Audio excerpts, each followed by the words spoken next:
"You can move to the laundry room or leave," my dad announced at Thanksgiving dinner. "You understand, don't you?" My brother smirked. I walked out. But days later, Dad panicked. "Wait, Camilla covered everything, even my medication?" "My name is Camilla. I'm 27 years old, and I've been living with my dad in Kansas City, Missouri for the past 5 years. Most people would find that arrangement unusual for someone my age, but there was a reason I stayed. My dad had been diagnosed with diabetes and high blood pressure 3 years ago, and his medications were expensive. Really expensive. Between his prescriptions, the house bills, groceries, and everything else, I'd been covering most of our living expenses while working as a dental hygienist at a clinic downtown. My brother Jacob was 32 and had been living in Denver with his wife Stephanie for the past 8 years. He rarely visited, maybe twice a year if we were lucky, and never offered to help financially. Not once. When Dad got sick, Jacob's response was to send a fruit basket and a card that said, "Get well soon." That was it. No phone calls asking how the treatment was going. No offers to split medication costs. Nothing. I didn't mind taking care of Dad. Honestly, I didn't. After Mom passed away when I was 19, Dad had been there for me through everything. He'd helped me through nursing school, encouraged me when I switched to dental hygiene, and never once made me feel like a burden. So when he got sick, stepping up felt natural. It felt right. But Jacob had different ideas about family responsibility. The trouble started 3 weeks before Thanksgiving, when Jacob called Dad out of nowhere. I was in the kitchen making dinner when I heard Dad's voice get excited in the living room. "Jacob, what a surprise. How are you?" I couldn't hear Jacob's side of the conversation, but I watched Dad's expression change from happy to concerned to something I couldn't quite place. When he hung up, he looked uncomfortable. "Everything okay?" I asked, bringing him his evening pills with a glass of water. "Jacob and Stephanie are having some trouble," Dad said slowly. "Financial trouble." He didn't give me all the details, but it sounds serious. They might need to move back here for a while. "Just temporarily," he said. "Maybe a few months while they get back on their feet." My stomach dropped. "Move back here? Into this house?" "Well, yes. Where else would they go?" Dad looked at me with those tired eyes that always made me feel guilty for questioning anything. "He's my son, Camilla. Family helps family. Family helps family." The words stung because I'd been helping family for 5 years straight, but apparently that only counted when it was convenient. "Okay," I said quietly. "When?" "He's thinking mid-November, before Thanksgiving probably." That gave us less than 3 weeks. I tried to push down the anxiety that bubbled up in my chest. Our house wasn't huge. 3 bedrooms, 1 bathroom, a small kitchen and living room. I had the 2nd bedroom. Dad had the master. And the 3rd bedroom had been converted into a storage room years ago. Where exactly were Jacob and Stephanie supposed to sleep? The answer came 2 weeks later when Jacob's truck pulled up in our driveway on a cold Tuesday afternoon. I was just getting home from work, still in my scrubs, when I saw them unloading boxes. Lots of boxes. Jacob saw me and waved. "Hey, sis! Surprise! We're a few days early." Stephanie stood beside him, arms crossed, looking at our modest house like it was a prison sentence. She'd always been that way. Everything about our family, our house, our city was beneath her. I'd learned to ignore it over the years. "Dad didn't mention you were coming today," I said, trying to keep my voice neutral. "Last-minute decision. The landlord in Denver wanted us out by the end of the month, so we figured why wait." Jacob started hauling boxes toward the front door. "Dad's inside. He's helping us figure out the sleeping arrangements." That phrase sent alarm bells ringing in my head. Sleeping arrangements. I followed them inside, my heart pounding. Dad was in the hallway looking stressed. When he saw me, he attempted a smile that didn't reach his eyes. Camilla, good. You're home. We need to talk about rooms. The storage room? I suggested hopefully. We could clear it out. It's full of junk and there's no closet, Stephanie interjected, wrinkling her nose. That wouldn't work at all. Jacob nodded. We were thinking, since you're just one person, maybe you could take the laundry room. We could put a futon in there or something. It's only temporary after all. A few months at most. I stared at him. The laundry room? You want me to sleep in the laundry room? It's not that small, Jacob said defensively. And like I said, it's temporary. I looked at Dad, waiting for him to say something, to stand up for me, but he just stood there, shifting his weight from foot to foot, not meeting my eyes. What about all my stuff? I asked quietly. My bed, my dresser, my clothes? We can store most of it, Stephanie said briskly, as if this was already decided.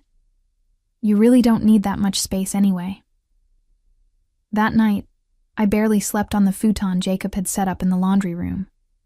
The space smelled like detergent and mildew, and every time the water heater kicked on, the whole room hummed.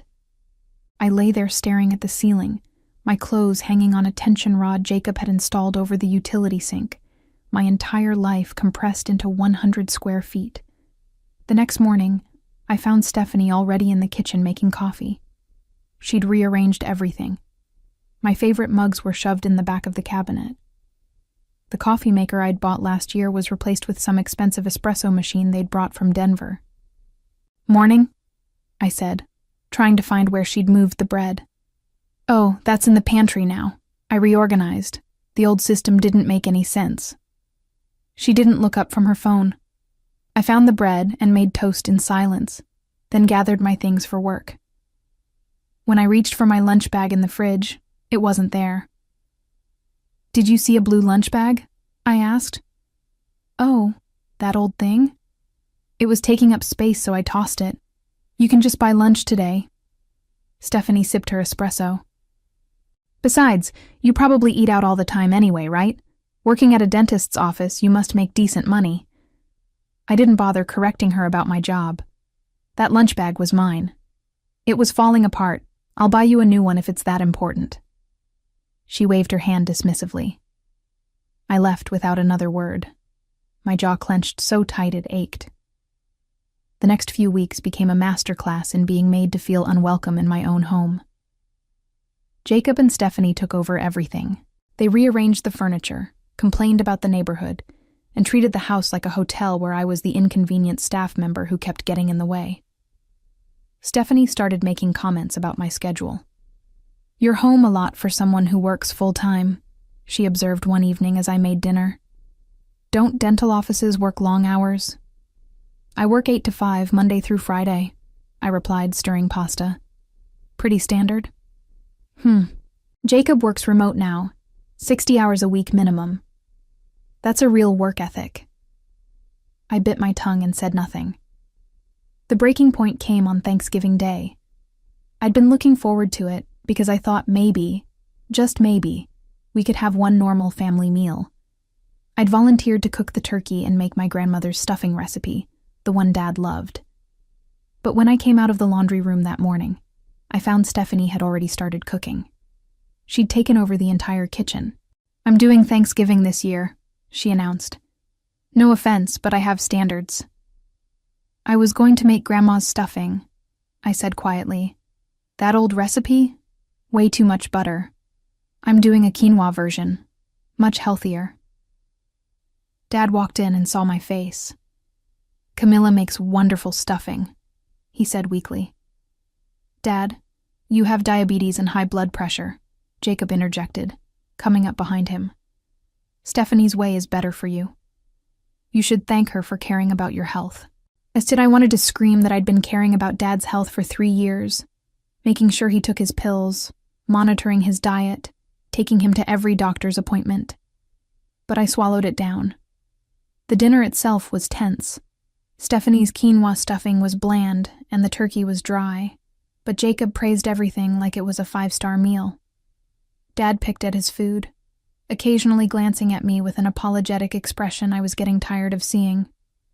After dinner, while I was washing dishes because of course no one else volunteered, Jacob and Stephanie cornered Dad in the living room. I couldn't hear everything, but I caught fragments. Indefinitely, not just a few months. Makes sense. Already settled. Fair, she's taking up space. My hands froze in the soapy water. I dried them and walked to the living room doorway. What's going on? Dad looked uncomfortable again. That expression was becoming permanent on his face.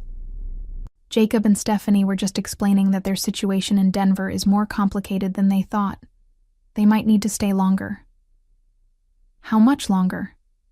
Indefinitely, Stephanie said, not even pretending to sound apologetic. Until we figure things out. Which brings us to a related topic, Jacob added, looking at Dad instead of me.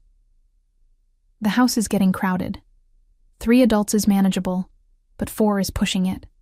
And let's be honest, Camila's the only one without a spouse here. It doesn't make sense for her to take up a whole bedroom when she could easily get her own place. I felt like I'd been slapped. This is my home. It's Dad's home, Jacob corrected, and he needs to think about what's best for him long term. Stephanie and I are planning to stay and help him. Really help him, not just throw money at the problem. Throw money at the problem? My voice came out sharper than I intended. Is that what you think I've been doing? We're just saying that Dad needs more than financial support, Stephanie chimed in. He needs family around who care about more than just paying bills. Dad finally spoke, but his words shattered something inside me. Camilla, maybe they have a point. You're young. You should be building your own life, not spending your 20s taking care of your old father. And Jacob and Stephanie are here now. They can help. Help. The word was laughable. They'd been here 3 weeks and hadn't contributed a single dollar to groceries, utilities, or anything else. So, what are you saying? I asked Dad directly. You want me to leave? Not leave exactly. He hedged. Just, maybe it's time to think about your future. You could get your own apartment, live your life. Jacob nodded enthusiastically. Exactly. Or you could take the laundry room if you really want to stay. We just need a proper bedroom. The words hung in the air like poison. I looked at my father, the man I'd spent the last 5 years caring for, the man whose medical bills I'd paid without complaint, whose medications I'd picked up every month, whose doctor's appointments I'd rearranged my work schedule to attend. And he was telling me to move to the laundry room or leave. You can move to the laundry room or leave, Dad said finally, unable to meet my eyes. You understand, don't you? You understand, don't you? Jacob repeated, smirking. He actually smirked, like this was all some kind of game he'd won. I didn't cry. I didn't yell.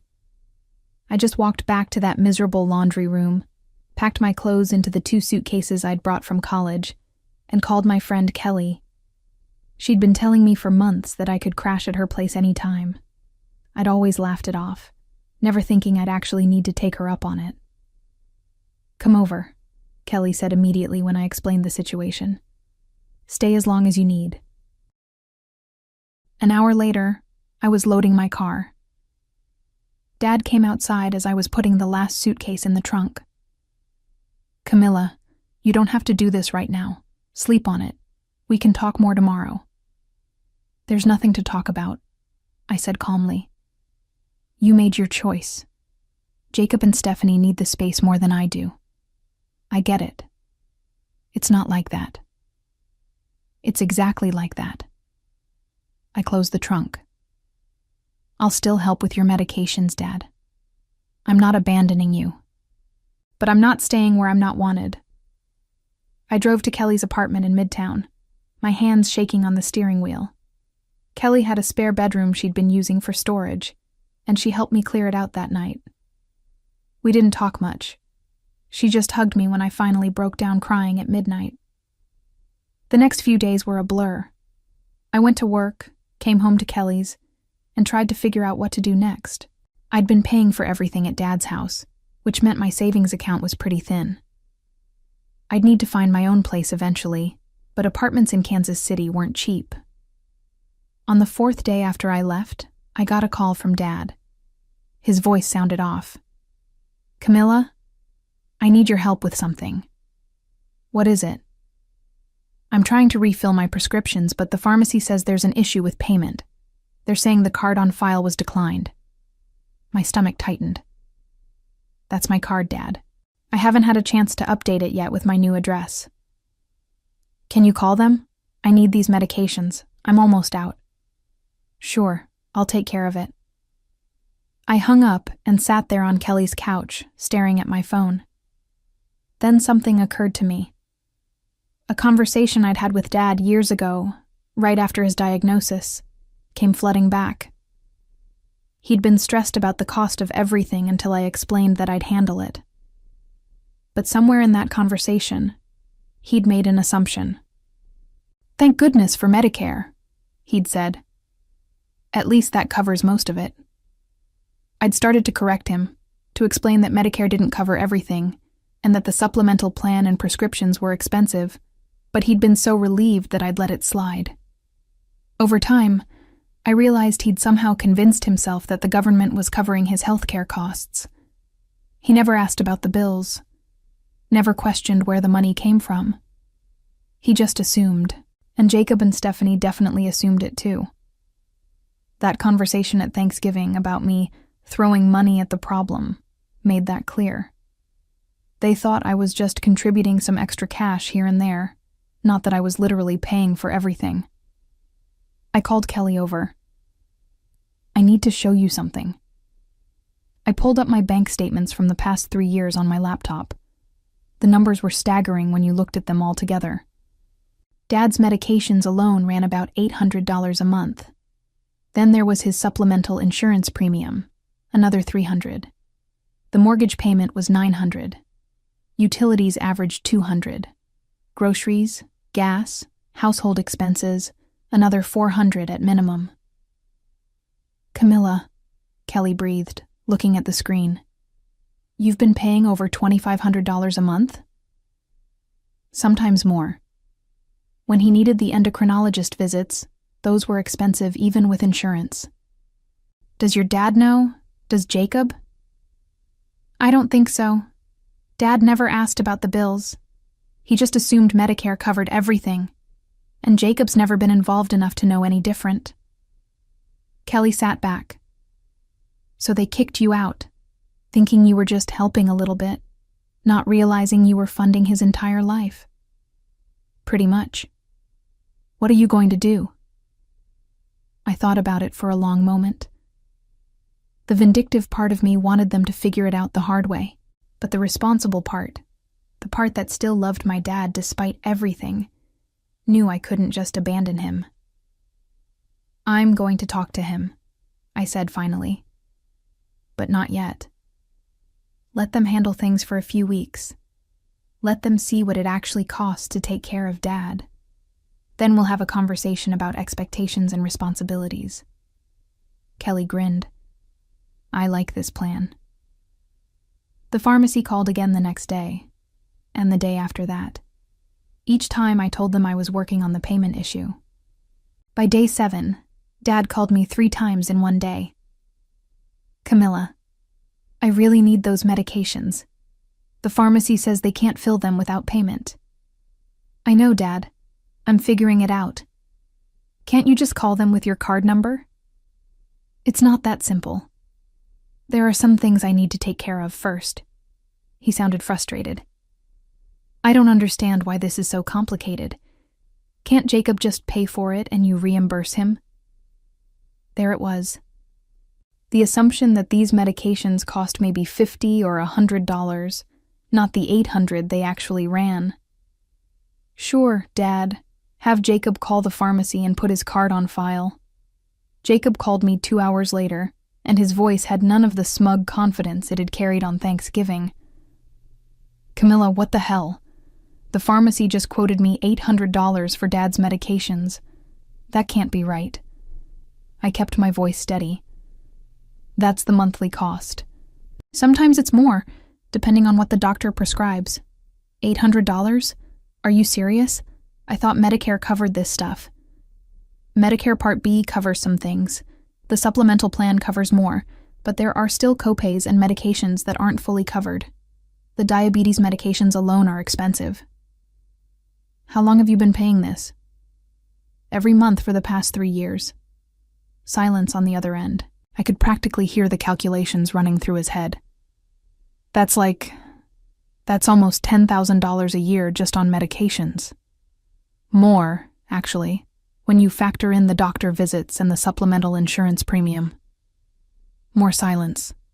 Then, why didn't you tell us? Why didn't Dad tell us? Dad doesn't know the actual numbers. He thinks Medicare handles everything. I never corrected him because, what was the point? The bills needed to be paid regardless of who knew about them. Well, we can't afford $800 right now. We just moved across the country. We've got expenses. Then I guess you'll need to figure something out, I said calmly. Maybe talk to Dad about applying for assistance programs or look into cheaper generic alternatives. The pharmacist can help with that. Camilla, come on. You can't just stop paying for this. He needs these medications. I'm not stopping permanently. I'm just taking a break while you and Stephanie handle things. You said you were there to help him. This is helping. That's not what I meant, and you know it. Then what did you mean, Jacob? When you said you were there to really help, not just throw money at the problem, what exactly did you think helping looked like? He didn't have an answer for that. I hung up and immediately felt guilty. But Kelly, who'd been listening to the whole conversation, shook her head. Don't you dare feel bad. They literally kicked you out of your home. They can handle Dad's bills for a few weeks. She was right, but it didn't make the guilt go away. That night, I couldn't sleep. I kept imagining Dad without his blood pressure medication, his glucose levels spiking, ending up in the emergency room. By 3 a.m, I'd convinced myself I was being cruel. But then my phone buzzed with a text from Stephanie. This is ridiculous. Your father's health is at stake and you're playing games. Grow up. The guilt evaporated. I turned off my phone and went to sleep. The next morning, I got a call from Dad's doctor's office. They needed to confirm his appointment for the following week and verify insurance information. I'd always handled his appointments, keeping everything organized in a binder I'd left behind at the house. I'm not managing his care anymore, I told the receptionist. You'll need to speak with Jacob or Stephanie. Oh, okay. Do you have their contact information? I gave them Jacob's number and hung up. An hour later, Jacob texted, Why is Dad's doctor calling me? Where's his insurance card? Where are his medical records? I didn't respond. 2 days later, the mortgage payment bounced. I'd been paying it directly from my account through automatic withdrawal, but I'd canceled that the day after I moved out. The bank called Dad, who called me in a panic. Camilla, the bank says the mortgage payment didn't go through. There must be some mistake. It's not a mistake, Dad. I canceled the automatic payment. Why would you do that? The house could go into foreclosure. Then Jacob and Stephanie should make the payment. It's $900, due on the 1st of the month. $900? I thought it was less than that. It's been $900 for years, Dad. I've been paying it every month. The silence on his end was deafening. Finally, he said quietly, How much have you been paying altogether? For what? For everything. The mortgage, the medications, all of it. I took a deep breath. Around $2,500 to $3,000 a month, depending on the month. More when you had specialist appointments or needed extra medications. $2,500? His voice trailed off. Camilla, I didn't know. I thought Medicare was covering most of it. I thought you were just helping with groceries and utilities. I know you thought that, Dad. I didn't correct you because you were stressed enough about being sick. I figured it didn't matter as long as the bills were paid. But over the past 3 years, that's around $90,000, give or take. He didn't say anything for a long moment. When he spoke again, his voice was shaky. I need to talk to Jacob. Good idea, I said and hung up. Kelly came home from work that evening to find me stress-eating ice cream on her couch. Rough day? I told Dad how much I've actually been paying. I think he's in shock. Good. He should be. Kelly grabbed a spoon and joined me. What do you think Jacob's going to do? Probably panic. He and Stephanie have been living beyond their means for years. That's why they had to move back. There's no way they can afford to cover everything. So what's your end game here? Just curious. I thought about it. Honestly, I want them to understand what I've been doing. I want them to appreciate that I wasn't just throwing money at a problem. I was sacrificing my own future, my own savings, my own life to take care of Dad. And I want an apology for being treated like I was the burden. Fair enough. Think you'll get it? Probably not from Jacob. Maybe from Dad. The next few days were quiet. Too quiet. No calls, no texts, nothing. I started to worry that something had happened, that Dad had ended up in the hospital or worse. But I forced myself to wait. They'd asked for this. They'd wanted me out of the way so they could handle things. On day 12 after I'd left, Stephanie showed up at Kelly's apartment. I saw her through the peephole, arms crossed, face furious. I almost didn't open the door. We need to talk, she said when I finally let her in. About what? About the fact that you've left your father high and dry. About the fact that his utilities are about to be shut off because apparently you were paying those too. About the fact that he's almost out of his medications, and Jacob and I don't have $800 to spare right now. I gestured for Stephanie to sit down, but she remained standing, her arms crossed tightly across her chest. Kelly had quietly moved to her bedroom to give us privacy, though I knew she was listening. You're right, I said calmly. I was paying the utilities, and the medications, and the mortgage, and the groceries, and pretty much everything else. Well, you can't just stop. That's abandonment. Is it? Because from where I'm standing, I was abandoned. Kicked out of my home so you two could have a comfortable bedroom. Told to sleep in the laundry room or leave. Those were my options, remember? Stephanie's face flushed. That was different. We needed the space. And I needed a home. But nobody cared about that. You're being dramatic. We didn't kick you out. We just suggested you might be more comfortable elsewhere. You threw away my lunch bag. You took over my bedroom. You treated me like hired help who was getting in the way. And when I finally left, nobody stopped me. Nobody said, wait, we need to talk about this. Nobody apologized. My voice was rising now, all the anger I'd been suppressing for weeks bubbling to the surface. You wanted me gone, so I'm gone. Now you get to handle everything I was handling. Your father could die without his medications. Then you better figure out how to pay for them. We don't have that kind of money right now. We're still recovering from Denver. And I don't have that kind of money anymore either. I've spent $90,000 over 3 years taking care of Dad. My savings are gone. I'm 27 years old with almost nothing in my bank account because I prioritized his health over my own future. I can't afford to keep doing this. Stephanie's expression shifted slightly. 90,000? Give or take. Want to see the bank statements? She sat down then, heavily, on Kelly's couch. Jacob said it was expensive, but I didn't realize. Nobody realized. That was the problem. You all assumed I was just chipping in a little here and there. You had no idea what it actually cost to keep Dad healthy and the house running. And instead of asking, instead of being grateful, you treated me like I was the problem. What do you want from us? Stephanie asked finally. I want an apology. I want acknowledgement of what I've done. And I want to know that if I come back to help, things will be different. Come back?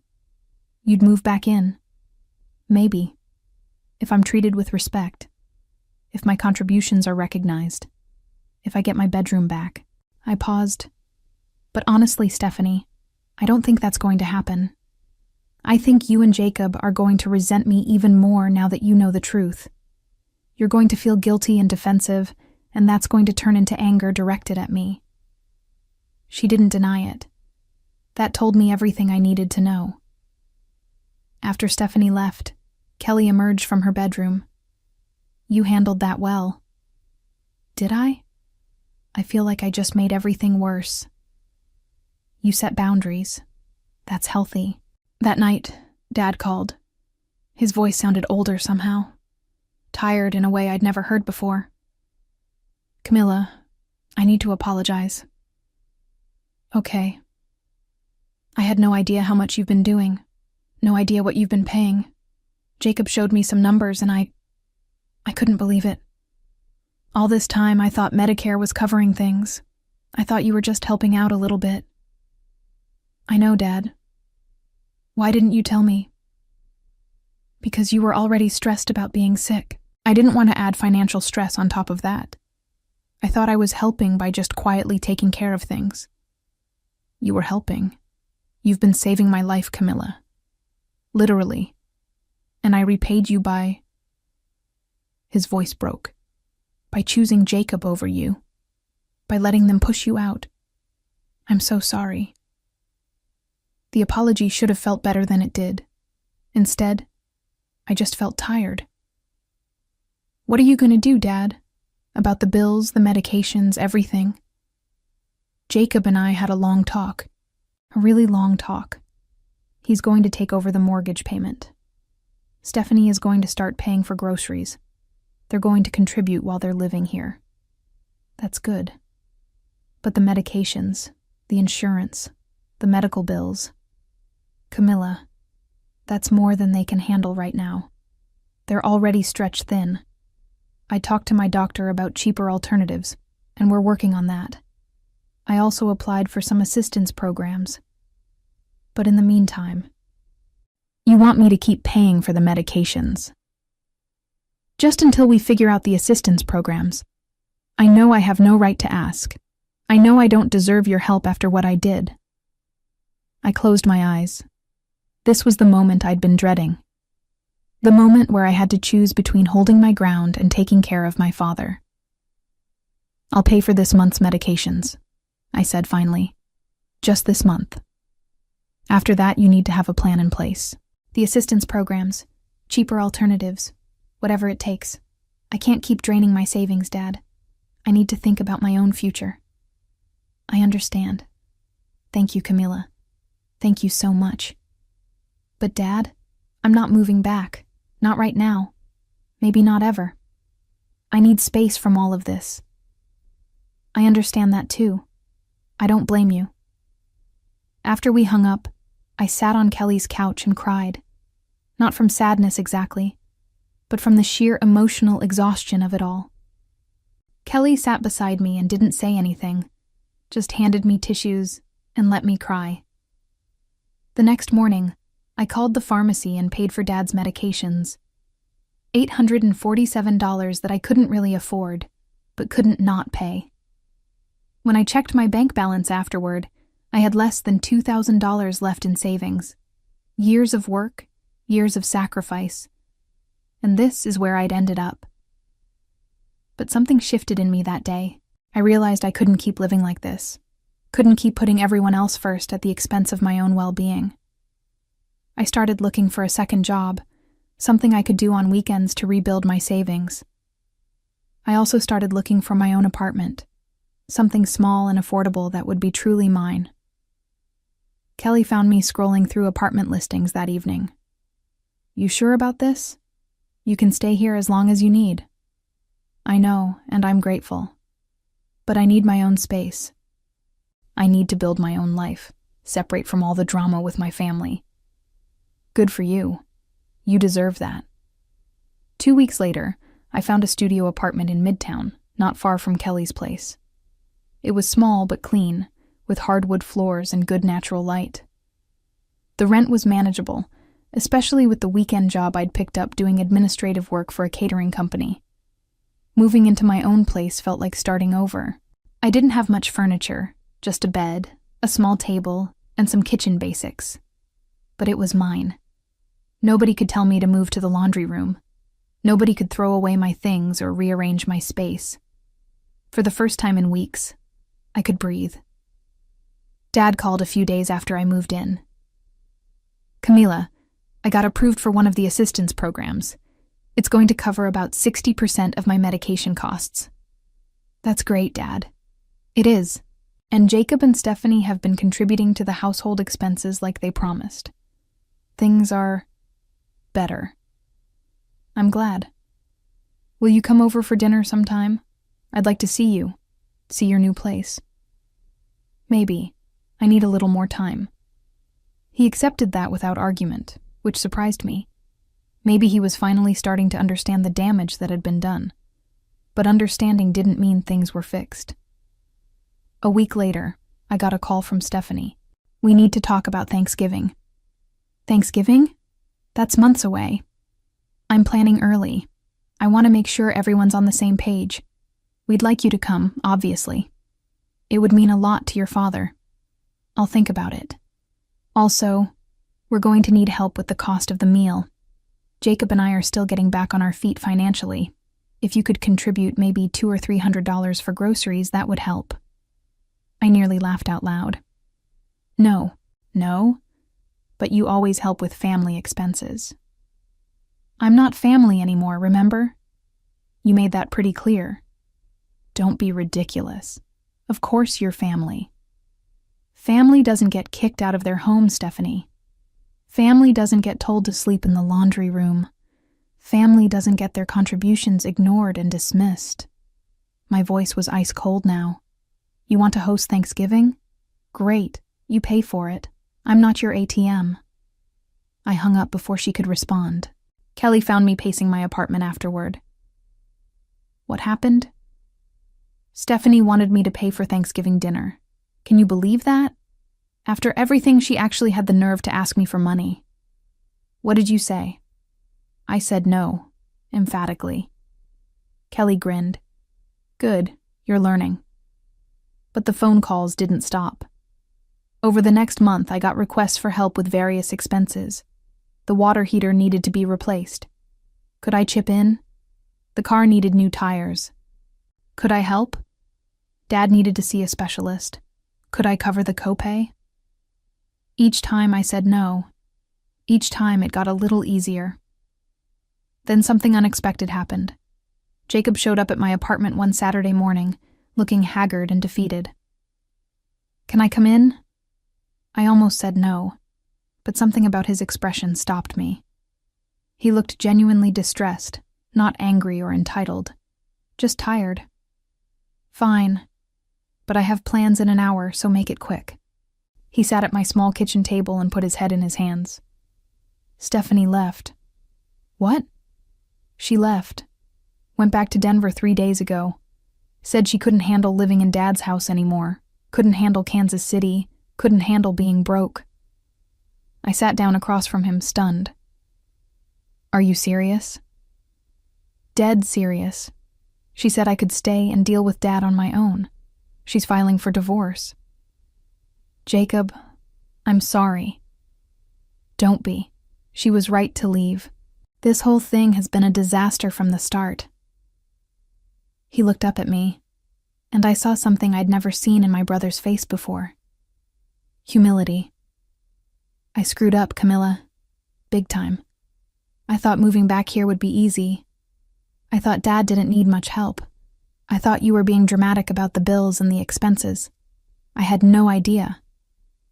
And now you do. Now I do. And I'm drowning. The mortgage alone is killing me, and I'm still looking for steady work. I've got freelance gigs, but nothing permanent.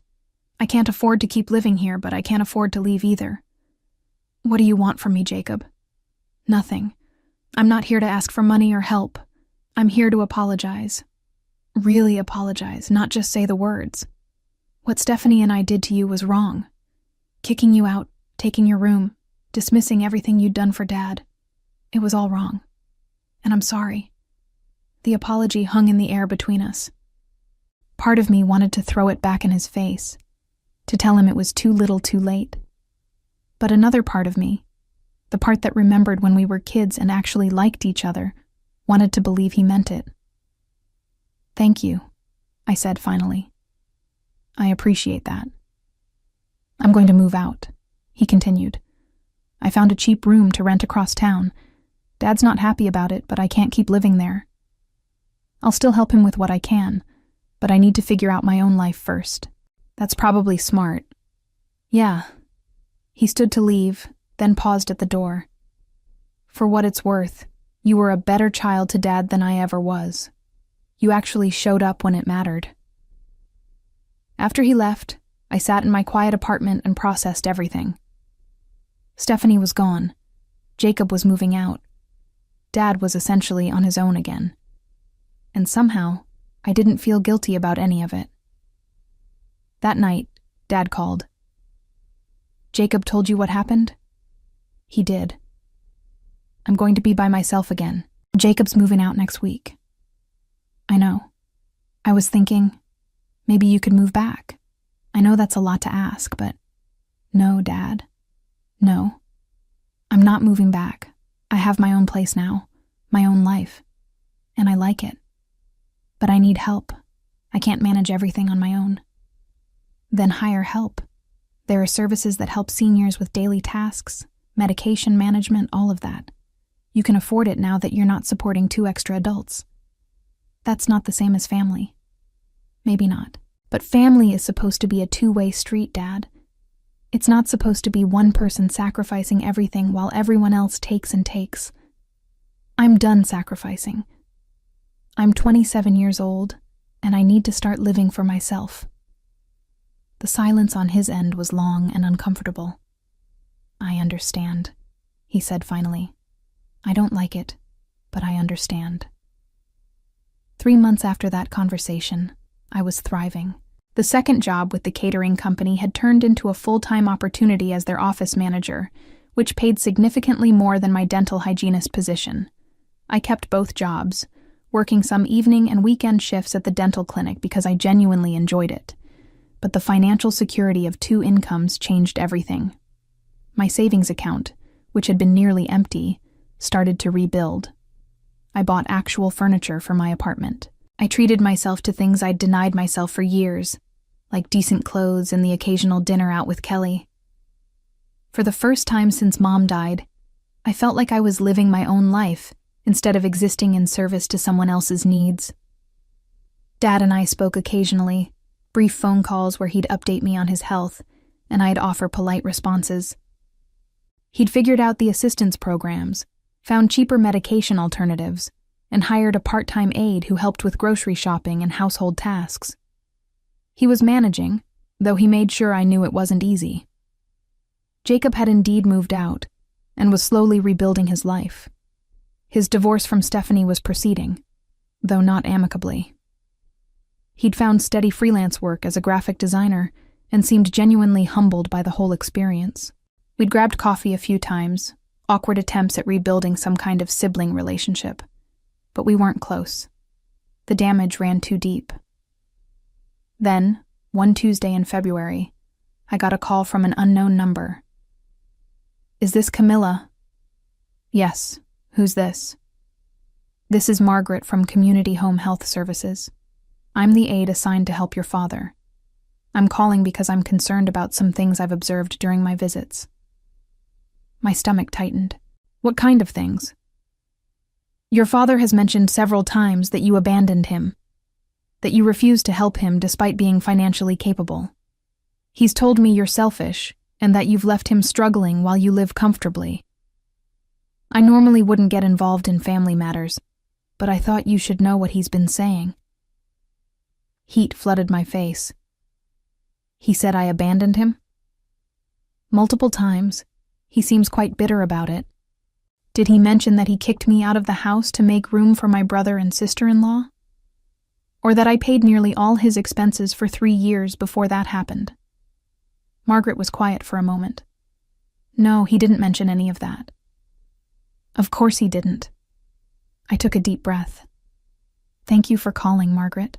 I appreciate you letting me know. After I hung up, I sat staring at my phone, anger building in my chest. Dad was telling people I'd abandoned him. He was painting himself as the victim, and me as the villain, conveniently leaving out every detail that made him look bad. I called Jacob. Have you talked to Dad lately? Yeah, last week. Why? Has he been complaining about me to you? Jacob hesitated. He's mentioned that he wishes you were more involved, that he feels like you've cut him off. He's telling his home health aide that I abandoned him, that I'm selfish and refusing to help. Camilla, I'm sure he's just what? Just rewriting history to make himself look good? Just playing the victim after he kicked his own daughter out? My voice was shaking now. I gave him 3 years of my life, Jacob. 3 years and $90,000. I put my own future on hold to take care of him. And this is how he repays me? What are you going to do? I don't know yet, but I'm done protecting his feelings. That weekend, I drafted a detailed email. I included scanned bank statements showing every payment I'd made over the past 3 years. Mortgage payments, utility bills, medication receipts, insurance premiums, everything. I wrote a timeline of events, from the day Jacob and Stephanie moved in to the day I moved out. I included the text messages from Stephanie calling me ridiculous for not paying for Dad's medications immediately. Then I sent it to Dad, Jacob, and a few extended family members, who Dad had apparently been complaining to about my supposed abandonment. Aunts, uncles, cousins who'd been hearing his one-sided story. The subject line read, "Setting the record straight." The email was clinical and factual. No emotional appeals, no dramatics. Just dates, amounts, and receipts. The numbers spoke for themselves. The responses started coming in within hours. My Aunt Patricia called first. Camilla, I had no idea. Your father made it sound like you just stopped caring about him. I'm sure he did. These numbers... Honey, this is incredible. You've been supporting him all this time? I was, until I couldn't anymore. I'm so sorry. We've been feeling sorry for him, and all along, I was the one being taken advantage of. More calls and emails followed. Family members who'd heard Dad's version of events were shocked by the reality. Some apologized for believing him without question. Others just expressed disbelief at the amounts I'd been paying. Dad didn't call. Not that day, not the next. But a week later, I got a text from him. We need to talk, in person. I waited 2 days before responding. Fine. Kelly's coffee shop on Main Street, Saturday at 2 p.m. Saturday arrived cold and gray, typical February weather in Kansas City. I got to Kelly's coffee shop 15 minutes early and claimed a corner table where I could see the door. My stomach was in knots, but I'd mentally rehearsed this conversation a dozen times. I knew what I wanted to say. Dad walked in exactly at 2 p.m., looking older than I remembered. The past few months had aged him. He spotted me and made his way over slowly, leaning heavily on his cane. Thank you for meeting me, he said, sitting down across from me. You said we needed to talk, so talk. He flinched at my tone. That email you sent, that was unnecessary. Was it? Because from what I hear, you've been telling everyone who will listen that I abandoned you. That seems pretty unnecessary too. I was venting. I was hurt. You were lying. I leaned forward. You left out every single detail that made you look bad. You didn't mention kicking me out. You didn't mention the money I'd spent. You just painted yourself as a poor abandoned father and me as the selfish daughter. Did you really think I'd just let you do that? I didn't think you'd air our family's private business to everyone. It stopped being private when you started spreading lies about me. You made this public, Dad. I just corrected the record. He was quiet for a moment, stirring his coffee without drinking it.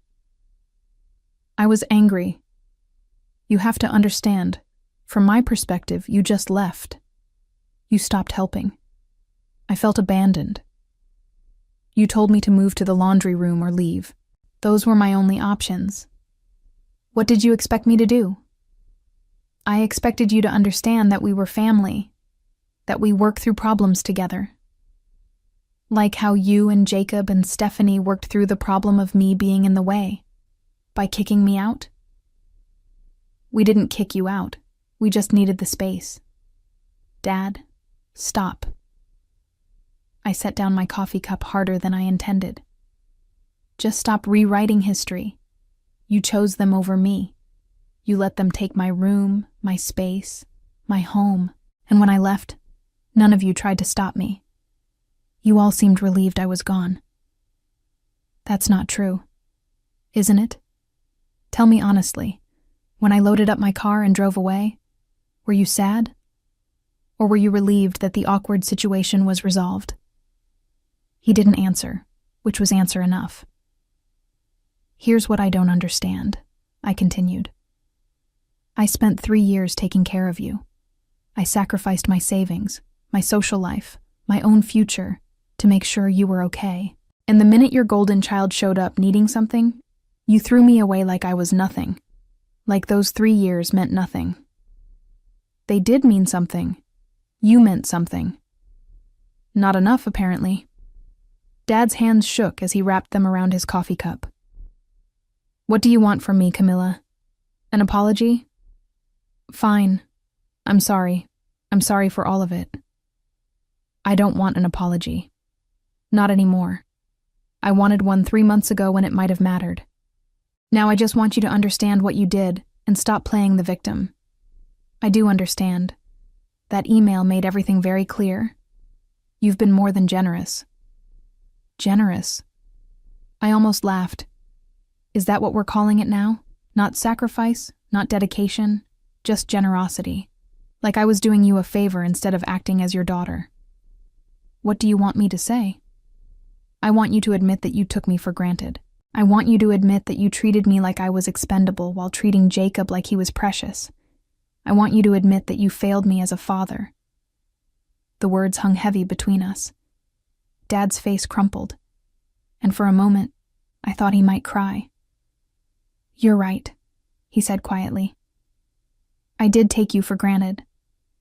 I did treat Jacob differently. I've always treated him differently. Why? Because he needed it more. He was always struggling, always needing help. You were always so capable, so together. You didn't seem to need anything from me.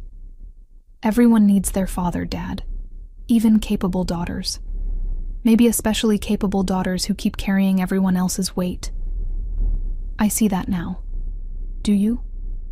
Or are you just saying what you think I want to hear? He looked me straight in the eye. I see it now, and I'm ashamed. You deserved better from me. You deserved better than being treated like the family ATM. You deserved better than being kicked out of your home. You deserved a father who appreciated you instead of taking advantage of you. It was the most honest thing he'd said in years, maybe ever. Thank you for saying that. Does it change anything? I considered the question carefully. It doesn't change what happened, but it means something that you can finally see it. Can we start over? Build something better? Maybe eventually, but not now. I need more time. And I need you to understand that our relationship going forward is going to look very different. I'm not your caretaker anymore. I'm not your financial support. I'm your daughter, and that's all I can be right now. I understand. Do you? Because understanding means not calling me when the bills are tight. Understanding means not guilt-tripping me about not visiting enough. Understanding means letting me live my own life without making me feel bad about it. Yes, I understand. We finished our coffee in uncomfortable silence, but it felt like something had shifted. Not fixed, maybe never fully fixed, but shifted towards something more honest, As I drove home, I felt lighter somehow. The anger I'd been carrying for months had loosened its grip. I'd said what I needed to say, and Dad had actually listened. That was more than I'd expected. Life moved forward. Spring arrived in Kansas City, bringing warmer weather and new possibilities. The catering company promoted me to operations manager, which came with a significant raise. I started taking community college classes in business management, thinking about maybe opening my own catering business someday. Kelly had become more than just a friend who'd given me a place to crash. She'd become my chosen family, the person who showed up for me without being asked, who supported me without expecting anything in return. Dad and I spoke once a week, brief calls where we kept things surface level. He'd stopped complaining about his situation and stopped asking for money. Progress, even if it was small. Jacob had slowly become a better brother. Not perfect, but better. He'd learned from his mistakes with Stephanie, was seeing a therapist, and working on himself. We weren't close, but we were civil, and occasionally we'd grab lunch and have real conversations. Then one day in June, I got a call from Aunt Patricia. "Camilla, I wanted to let you know something. Your father's been telling people about what really happened, about how much you did for him, how you supported him for years, how badly he treated you." "He has?" "Yes. He's not making excuses anymore. He's being honest about his mistakes. I thought you'd want to know." After we hung up, I sat with that information for a while. Dad was finally telling the truth, not to win me back, not to make himself look better, just because it was the truth. A week later, he called. "Would you come to dinner? I'm making pot roast, your favorite." "Just you and me?" "Just us. No ambushes, no guilt trips. Just dinner with your old man." I went. The house looked different without Jacob and Stephanie's clutter everywhere. Dad had cleaned it up, made it feel more like a home again. My old bedroom had been turned into a guest room, neutral and impersonal. Dinner was good. We talked about safe topics at first, my jobs, his health, the weather. Then, as we were cleaning up, Dad said something unexpected. "I've been thinking about selling the house." "Really?" "It's too big for just me. Too many memories, too much maintenance. I found a nice senior apartment complex across town. 1 bedroom, all on 1 floor, easier to manage. I think it's time." "That sounds like a good idea. The equity from the house will help me be more financially stable. I won't need to rely on anyone." He paused. "I won't need to take advantage of my daughter's generosity anymore." "Dad, let me finish. I've been selfish. For years I've been selfish. Not just with you, but with myself. I've been making excuses instead of making changes. That stops now. I'm taking responsibility for my own life." I felt tears prick my eyes. "I'm proud of you. I should be saying that to you. You've done something incredible with your life, despite everything. You're stronger than I ever was." We hugged then, really hugged, for the first time in almost a year. 6 months later, I stood in the living room of my new apartment. Not the studio, but a real 1-bedroom place with a balcony and enough space to actually entertain. Kelly was helping me hang pictures on the walls. "This place is perfect," she said, stepping back to admire our work. "It really is." My phone buzzed with a text from Dad. "Settled into the new apartment. It's perfect. Thank you for helping me pick it out." I'd gone with him to tour senior living options, offering advice but letting him make the final decision. Our relationship had evolved into something healthier, boundaried, but warm. Jacob texted in our sibling group chat, "Dinner this weekend? My treat. Want to celebrate your promotion?" The catering company had made me a partner, giving me a stake in the business and a path toward eventually opening my own location. I looked around my apartment, at the life I'd built from scratch after losing everything. The furniture I'd saved up for, the degree I was working toward, the career that was finally taking off. None of it would have happened if I'd stayed in that house, stayed in that role of the sacrificial daughter who gave everything and received nothing. Getting kicked out had been the best thing that ever happened to me.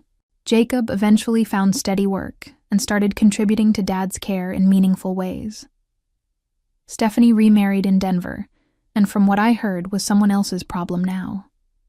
Dad thrived in his senior apartment, making friends, and finally taking responsibility for his own well-being.